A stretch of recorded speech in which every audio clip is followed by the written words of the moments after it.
Okay. All righty. So we're going to go ahead and get started. Thank you guys very much for and apologies for the small delay. There were just a couple of technical difficulties that have been resolved.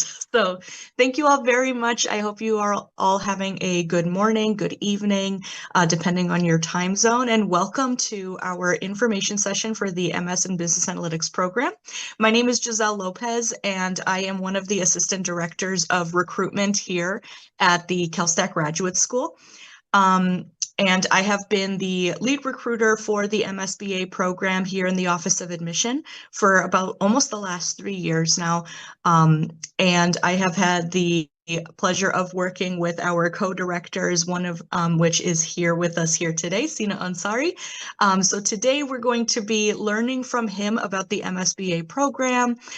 For those of you that have not yet applied or finished your application, or for those of you that have already been admitted, we will also be providing, I'll be providing as well some information in regards to what is your next steps to start in fall of 2025. So without further ado, I will pass it on over to Sina Ansari.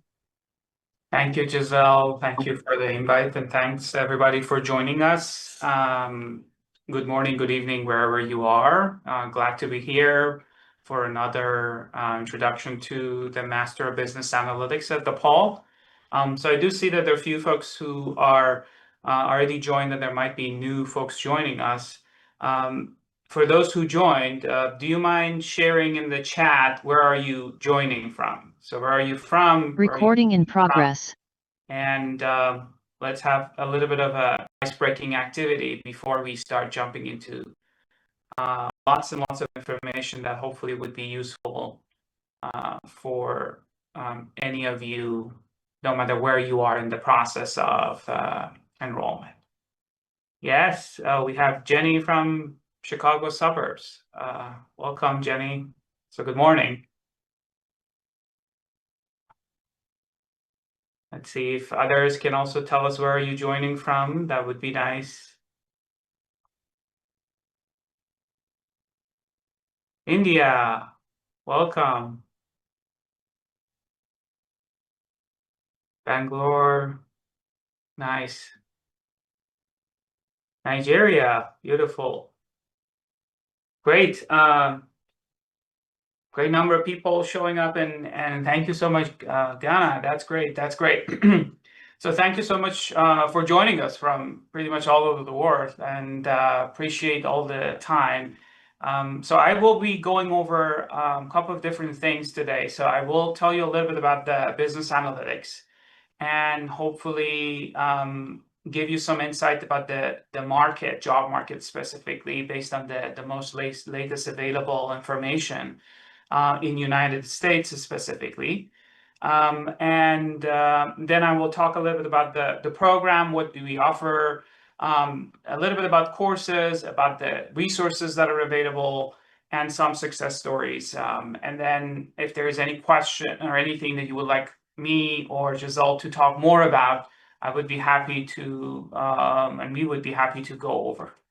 So let's get started. So as Giselle said, I'm Sina Ansari, co-director of the Master of Business Analytics program at DePaul. I've been with DePaul for almost 5 years, started in 2020 in the midst of pandemic, and I've been teaching courses in business analytics and decision making, and my area of research is healthcare operations, machine learning, and as you wanted to say, AI nowadays. And I'm doing this job along with my esteemed colleague, Dr. Ali Vakil, who's also an expert in business analytics and specifically working in online retail and recommender system. So she couldn't be with us today, but I'm here to answer any question that you have. First, let me start with telling you what I think is business analytics and how is that different from data science, which is a term that used in a same way. So this is how I see business analytics and how I define it. It's basically using quantitative methods to uncover the information in big data or sometimes even small data, and act on this information to gain competitive advantage. So there are some keywords in here. So there are quantitative methods that you need to learn. So it's not only based on qualitative methods. So and that's why we need math and statistics basically to do the business analytics. And then it's not enough to just uncover the information or get insights. We want to use this information to make relevant decisions, effective decisions, and gain competitive advantage in any scenario that we have. And when it comes to the difference between data science, this is how I see it, as I try to show in this picture. While both using data-driven decisions and share methodologies, the business analytics folks not only need that technology and math and machinery, they also need to be equipped with the business domain knowledge. And combining these two make it relevant for them and make it possible for them to provide support for effective decision making, or sometimes even make the decisions and solve the problems. Data science folks mostly focus on replicating the human intelligence, and they're using similar tools to some extent, but the connection with the business is something usually missing there. So just wanted to be clear at the very beginning that what are the differences, because some of you might be deciding between data science and computer science and business analytics in business schools, and business analytics brings in the connection with the business, which is the key point here, I guess. But for the rest of this talk, you might see terminologies that are used pretty much, this terminology is used interchangeably. So when I say data science or business analytics, I mean the same thing. So this is what's interpreted in the industry. So there's no clear distinctions per se. So let me share with you some status of job market, and generally speaking, the data science and business analytics market, so that you have a better idea about what's going on or what's going to happen in the following years, hopefully. So still, I think, going back to this article that was published a decade ago or a little bit more than that, still being a data scientist or business analyst, or nowadays AI professional in a sense, this is still very much appealing. So people still wanted to be data scientists, wanted to be in this field.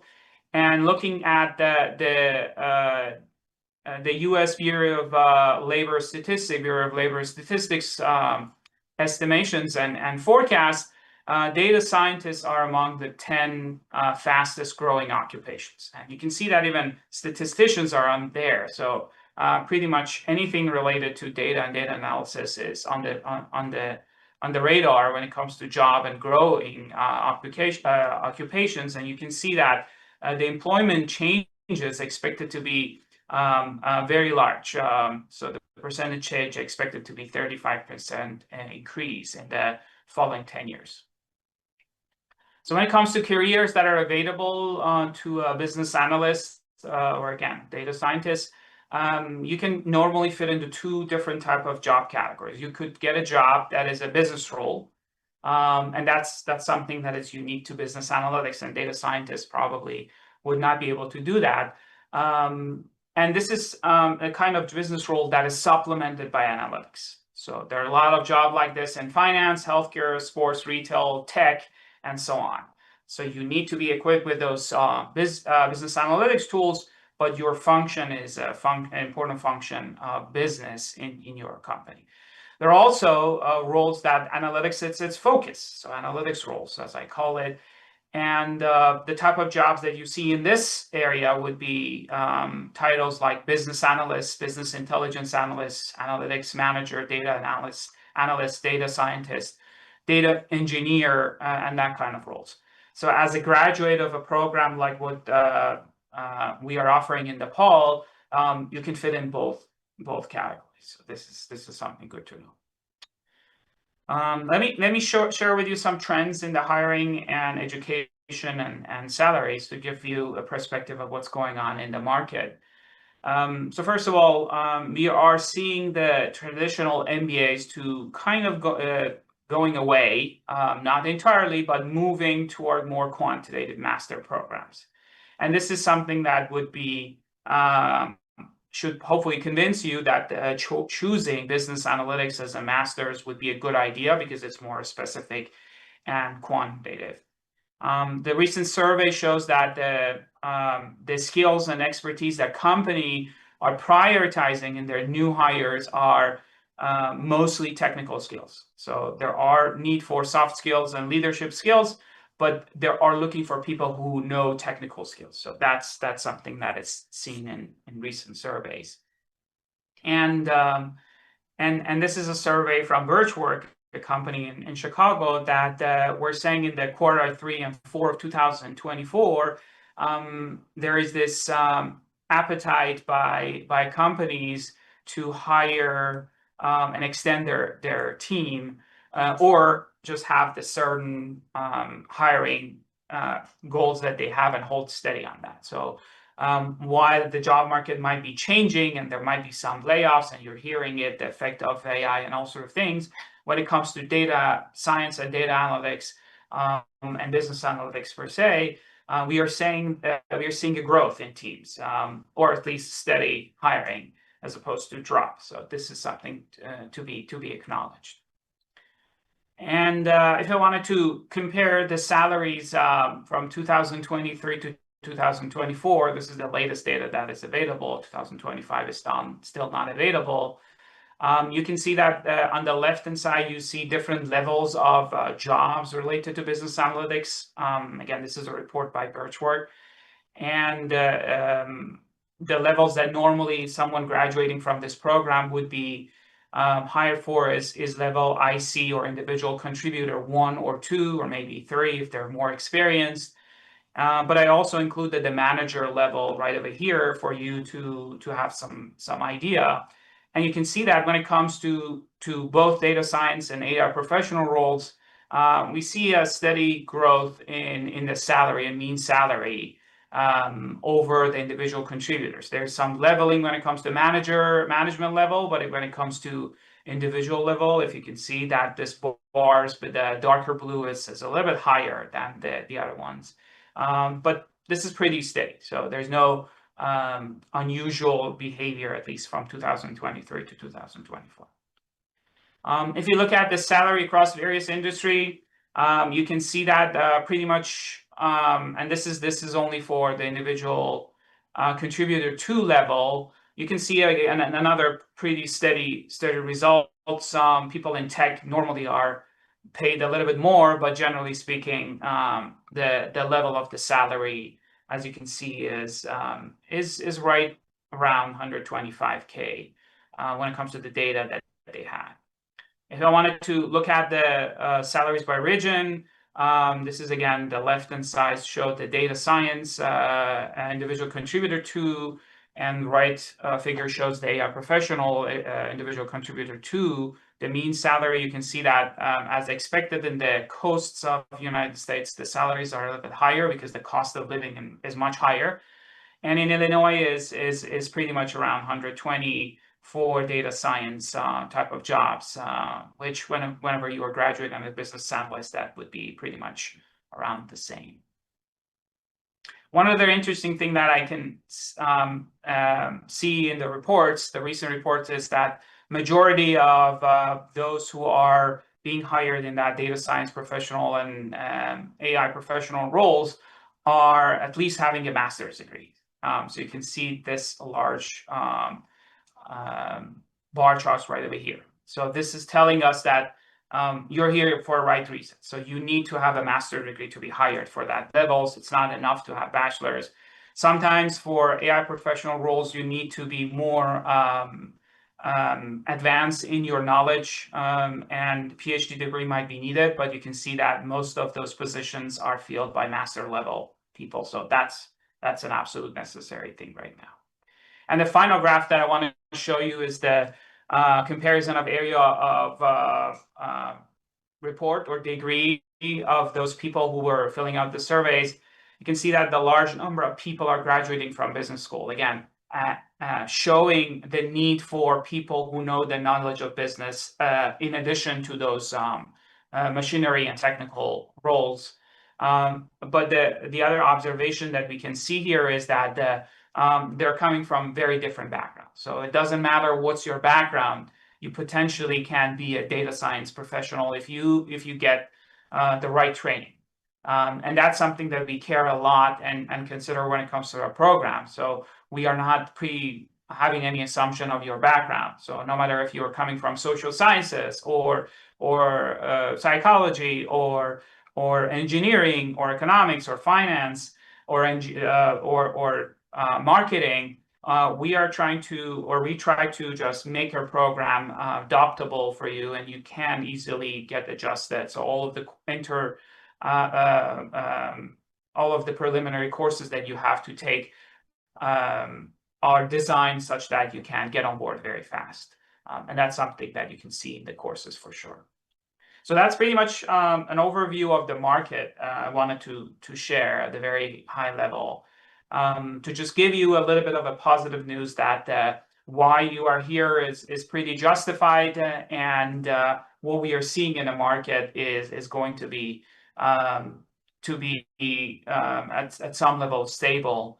And despite all of the news that you might hear about jobs, people are losing jobs.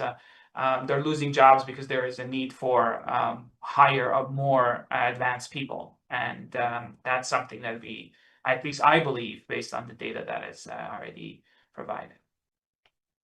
Let me now quickly jump into the program and what we are having and what we are offering. And please feel free to drop any questions that you have in the chat. And once this is done, we can go over them. And I would be happy to give more information if needed. So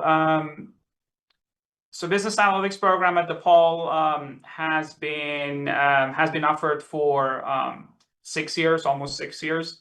And the goal that we have is to make you a data-driven decision maker, or someone who can use the data to help with the decision-making process. And all of the courses are designed to make you capable of being such a persona.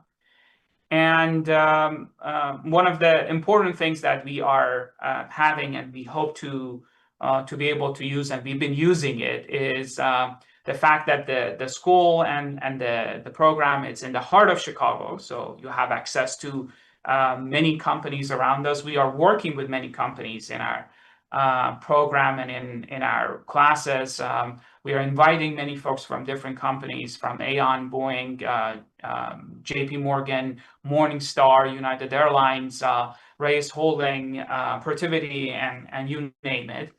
And that is a very good plus that helps you be connected to the job market during your studies, and hopefully after the studies have a good transition to a job, which is something that you would be very much willing to do, I guess. We were ranked as the 8th best master program in business analytics by Intelligent in 2 years in a row, in 2024 and 2025, and we hope that we can maintain and even improve this ranking in other ranking systems.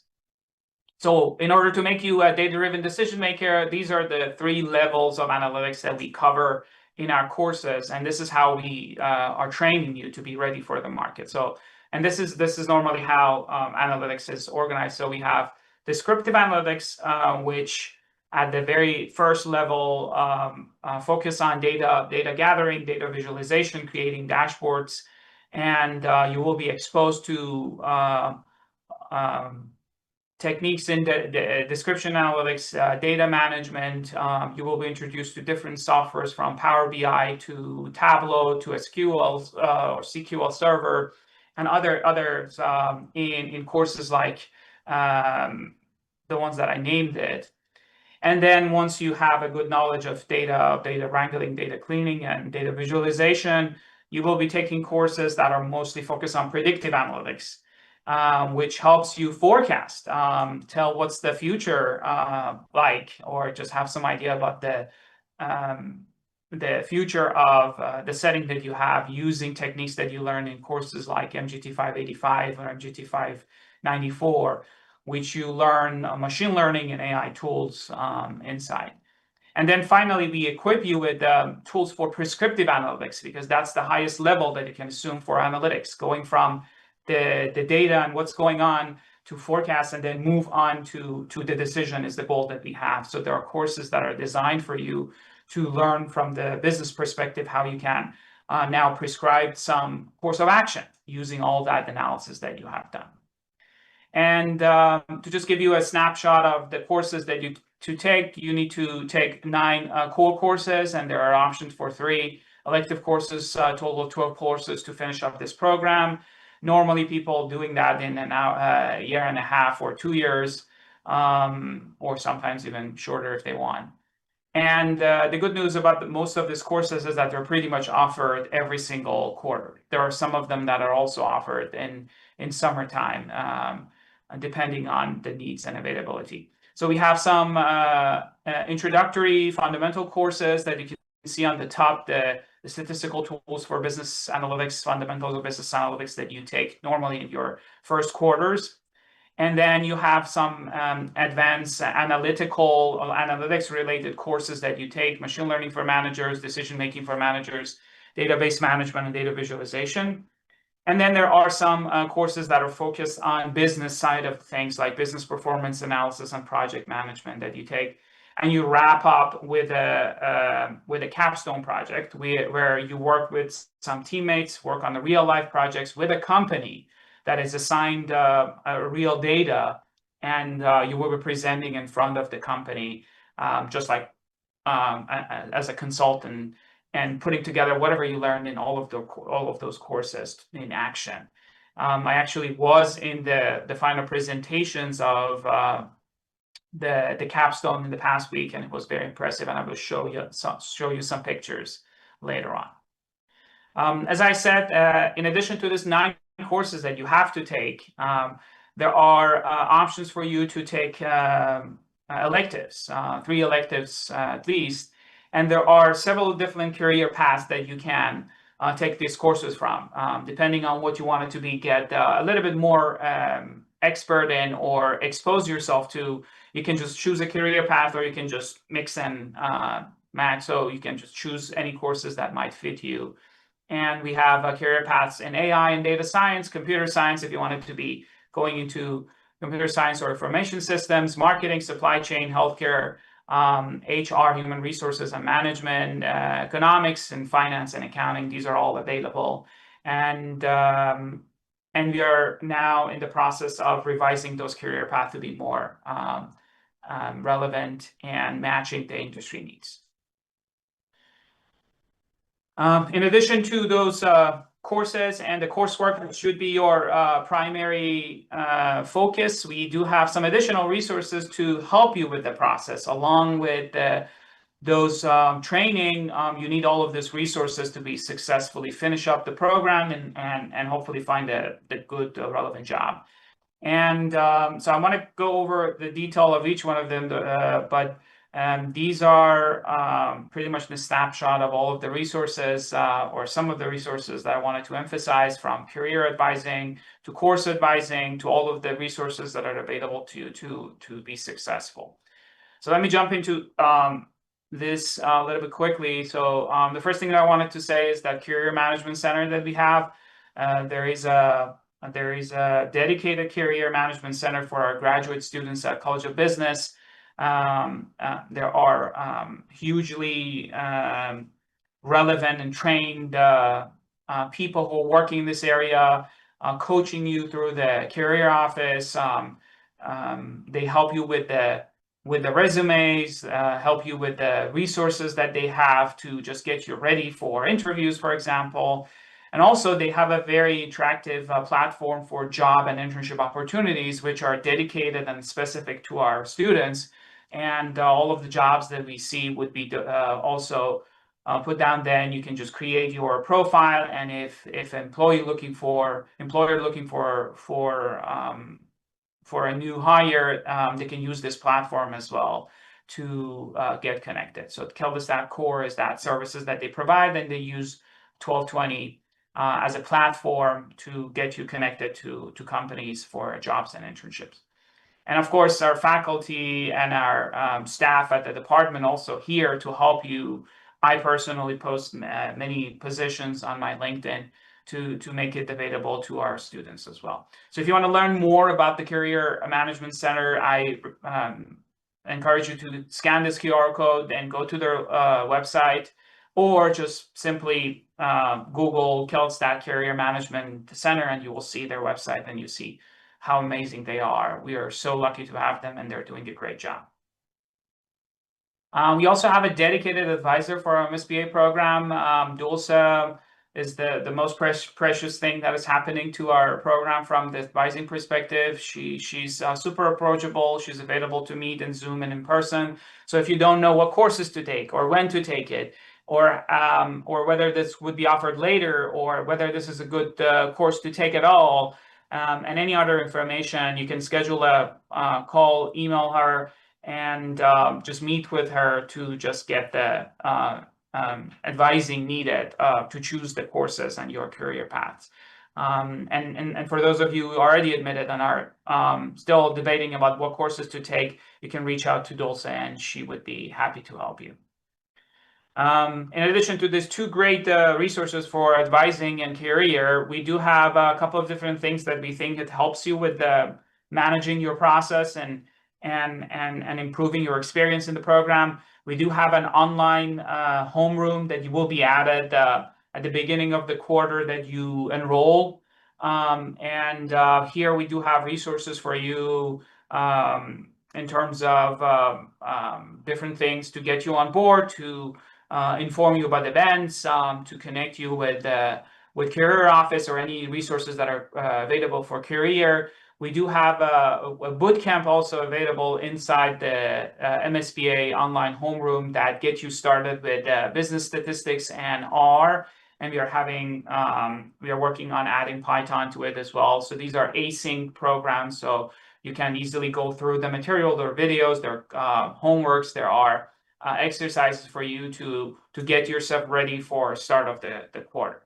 So this would be something that you will be added to later on.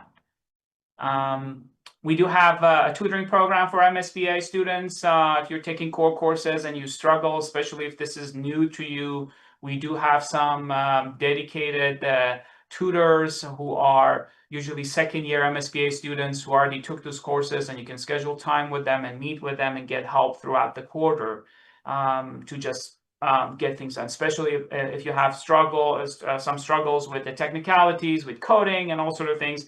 This is a fantastic resource for you to get yourself ready for the classes and also be successful in that. In addition to all of those great advising and career resources, we are always available to meet with you, so you can schedule time and meet with us to talk about your career, about your future, about your concerns, about your courses. So there are ways for you to connect with us, and you can always email us, of course, and we would be happy to meet with you. And one other initiative that we had starting this year is providing with you some sort of a certificate once you're done with the 6 core courses that you have. So once you're done with those 6 courses, you can apply for a certification so that you can use it for finding jobs and for finding internship, showcasing that you have at least go through the main technical courses. So this is something that you will be introduced later on. As I said, we are also starting this year having a very close relationship with Chicago-based companies. We've been working with a couple of them, Race Holding, AI Athlon, Labor Masters. We'll be working with Morningstar in future, and other companies that we have. And as part of this course capstone, students are assigned a real-life project with real data, and they have to work on it for 10 weeks and deliver actionable insights and innovative solutions for those companies. The company representative will join the final presentations, evaluate the performance of those groups, and choose the ones that are the best and winner are recognized, and so on and so forth. So this is a great opportunity for you to see and put everything that you have in actions. We are having similar type of projects during other courses that we have with different real cases, but this one is actually in a close collaboration with the company. So the company representative would be there every week or almost every week to just provide you with insights about the data and the company. And then you are providing some real solutions to them. And if there is an opportunity, you might be able to be even hired by them if they have any hiring opening. So this is a very great option for you to just get exposed to real life projects and also get connected to the Chicago's industry.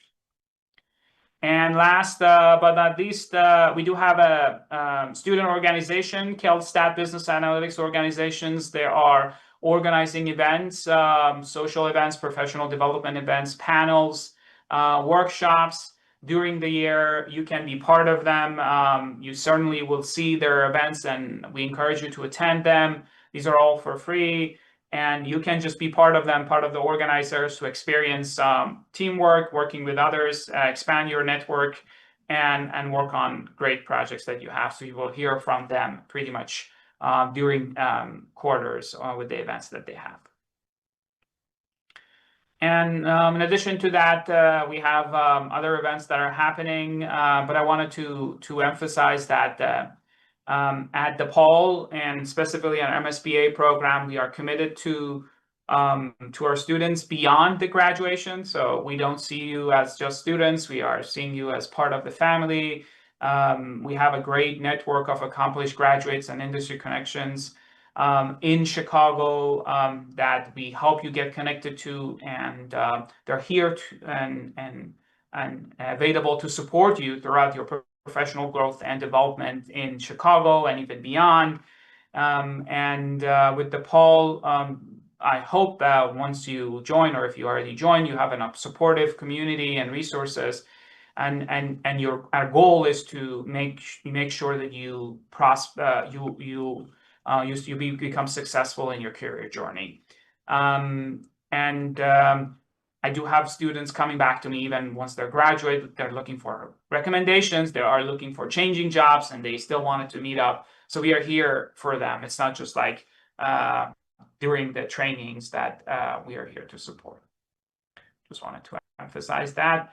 And we do have so many great examples of success in our program. It's hard to pick a few, but in the interest of time, I picked a few to just at least showcase. These are the students that I have in my classes, so I know them very much personally, and that's why I picked them. But there are so many others that we have. We have more than 400 students right now, so it's good to recognize some of them. Kelly, which I had him in my classes, has been working as a technology consultant at Ernst & Young, one of the Fortune 500 companies in finance and financial markets. He's a graduate of class 2022. He was brilliant in class, and he's been coming back to our events and paying back by showing up as guest speakers in our events. Pollock is another great example. She's actually joining us in our Gala of the Year. We have a celebration of the graduates at the very end of the spring quarter, and she's the keynote speaker. She's now a manager at Amazon, and she's a graduate of 2021. We do have another person that ended up being Amazon business analyst, Suraj, who's from class of 2023. And I also wanted to mention Richa, which is going to start a new job. Actually, she's graduating this spring, and she will be working at Deloitte, which is another success story that we have to share. And again, there are so many others, but I just want to mention a couple of them in the interest of time.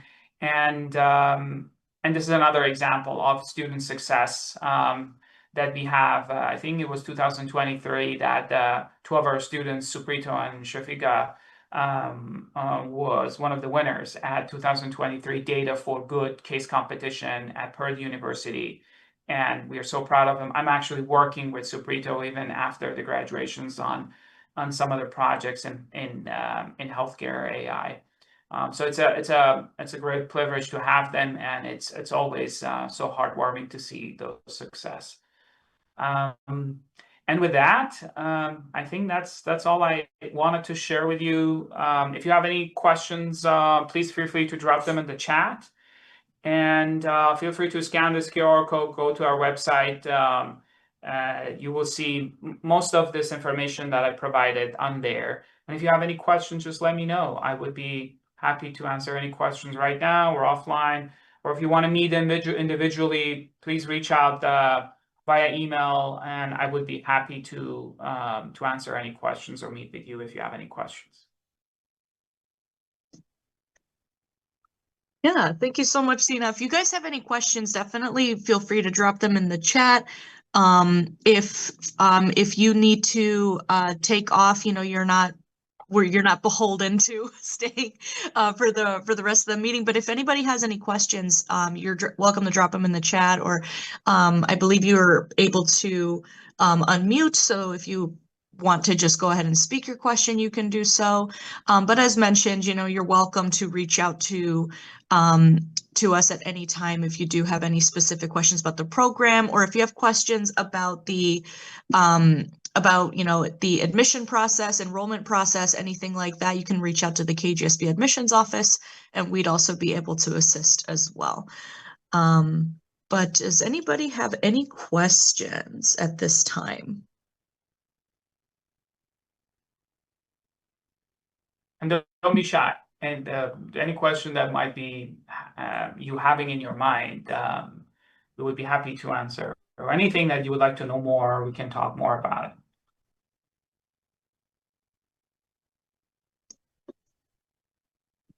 Well, if in case people are typing them out, I'm going to drop in the chat both the KGSB email address and also my direct email address. So if you guys do have any questions about the enrollment process or anything like that, I would definitely welcome anybody to reach out directly to us. So let me actually just go ahead and drop it in the chat real quick.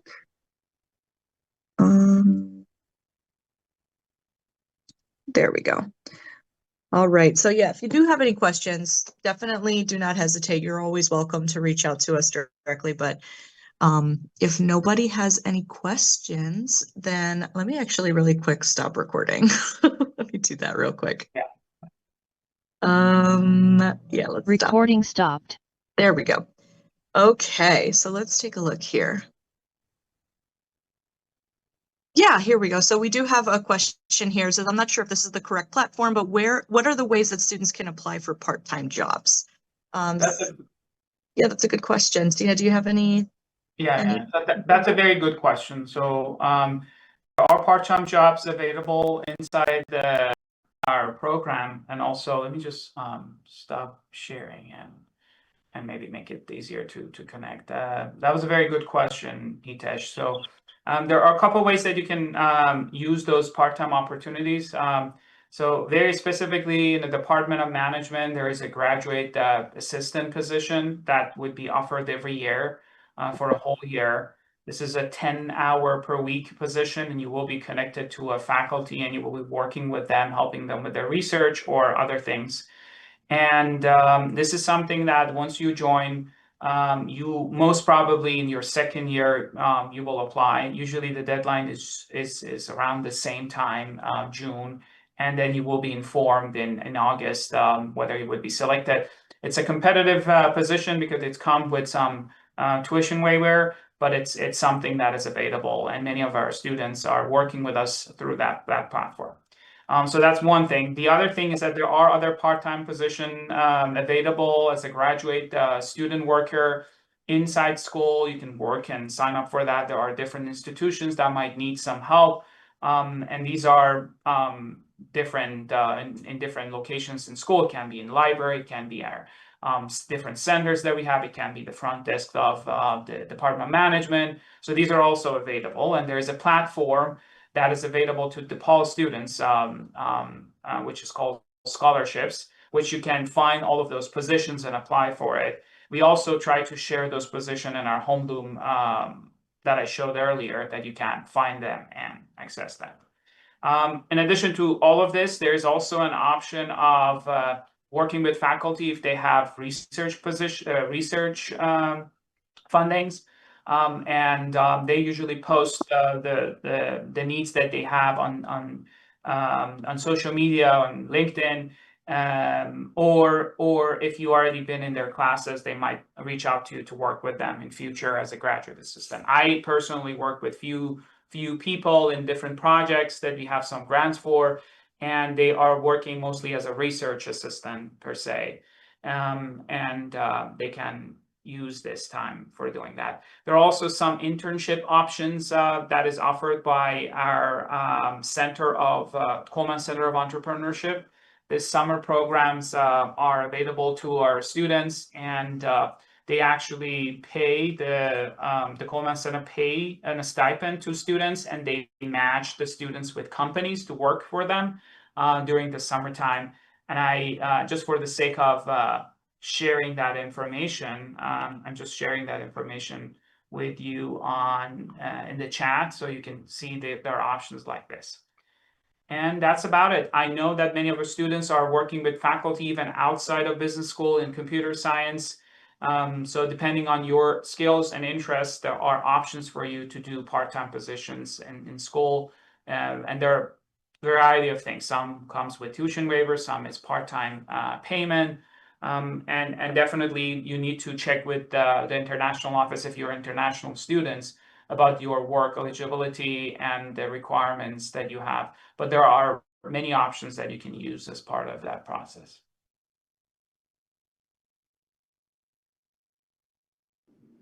Any other questions?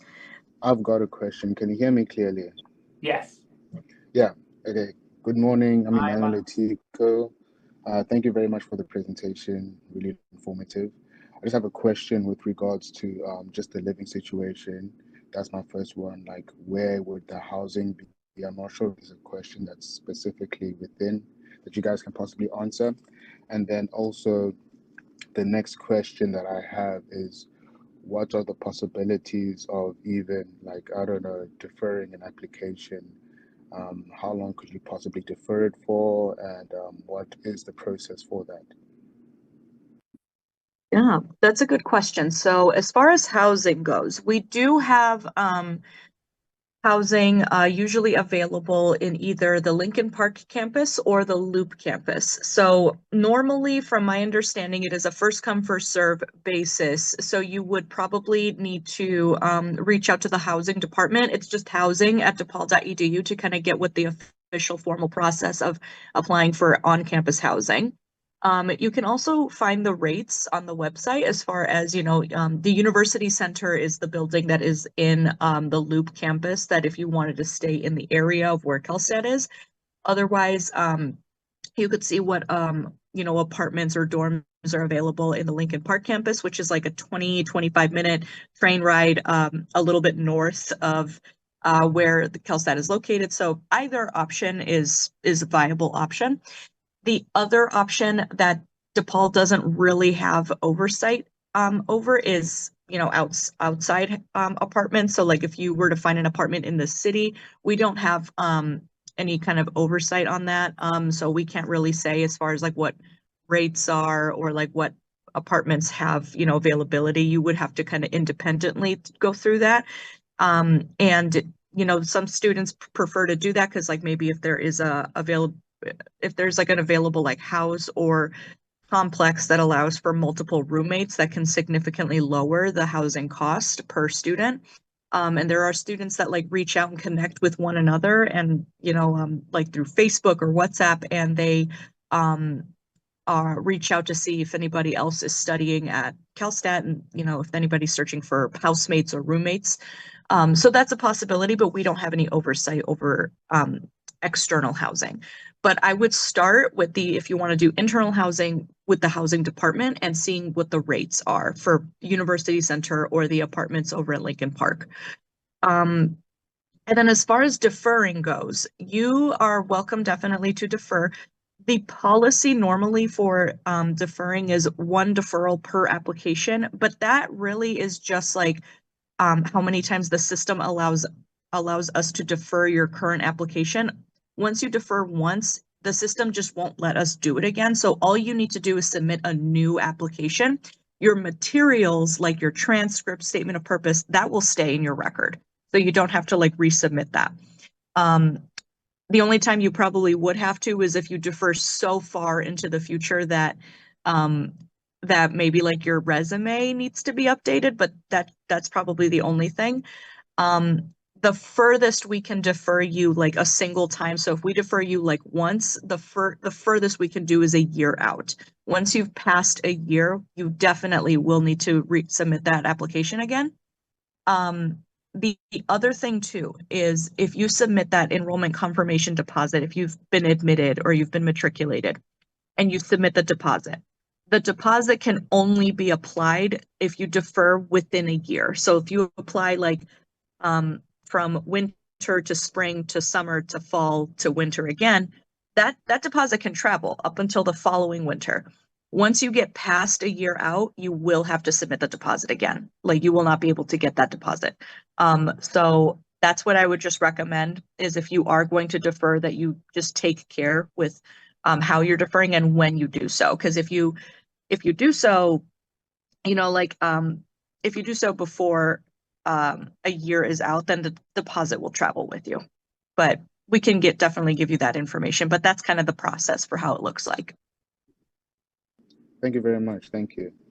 I just also added the LinkedIn for the student organization that we have in our department.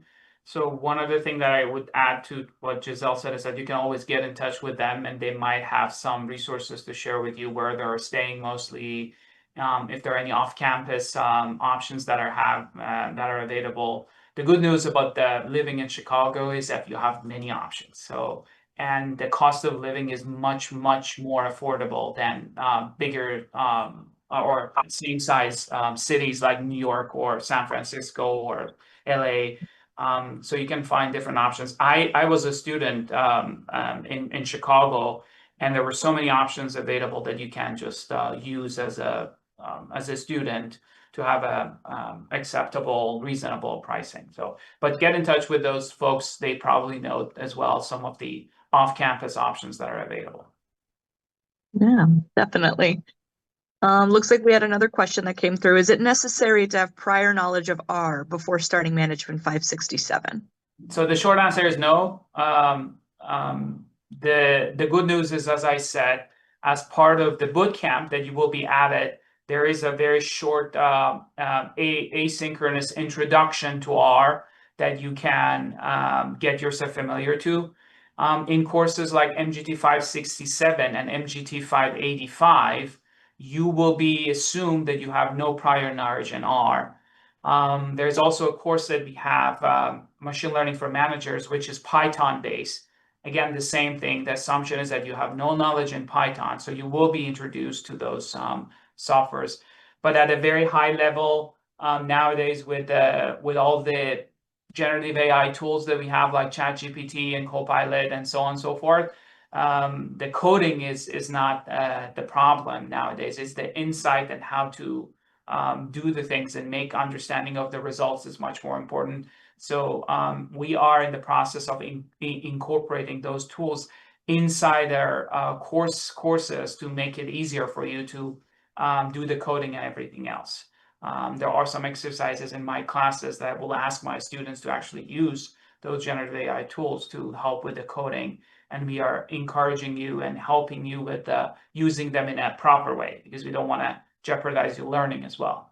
So again, that was the long answer. So absolutely no concerns about the knowledge of R or any coding languages or even coding in general. So we're going to start as preliminary as possible, as basic as possible, to make sure that you know everything by the end of those courses. I have so many students in my class that were very much nervous and scared at the very beginning, and they had no idea, and they perhaps cursing me all the way until they learn it. And then once they learn it and grasp it at the very end of the course, they were very much happy about those.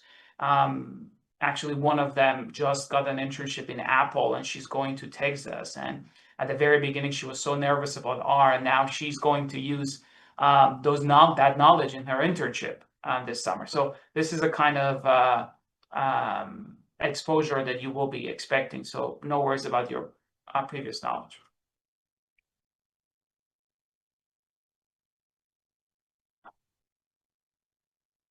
Any other questions? All right, doesn't look like we have any other questions that came through chat. Do you have any direct messages at all, Sina? No, thank you so much for joining us. Again, I dropped my email, and you see Giselle's email. We are here to help you.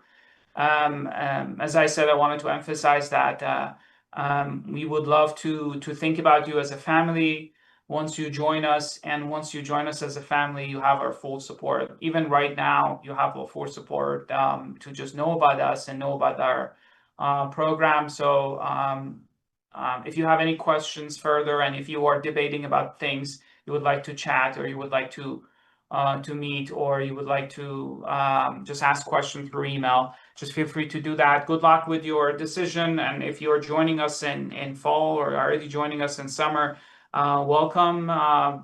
We would love to see you. We'll have so many events to get yourself introduced to us, to the program. There will be kickoff events that we will be having at the very beginning of the quarter. We will be at the advising office and admission office will have mixers to make it possible for you to meet with us, with your faculty, with everybody else in your program, so that you can learn from them about housing, about everything else, even during the process. Good to see you all, and enjoy the rest of your week, and enjoy your summer. Thank you all. Have a great summer. Let us know if you have any questions, but yeah, have a great rest of your day. Have a great rest of your week. Bye, Thank everyone. you very much. Have a good one. Bye. Thank you. Thank you, Emmanuel, and everybody else for your question. Giselle, you're the best. Thank you so much. I appreciate it. Thank you. Bye. Bye-bye.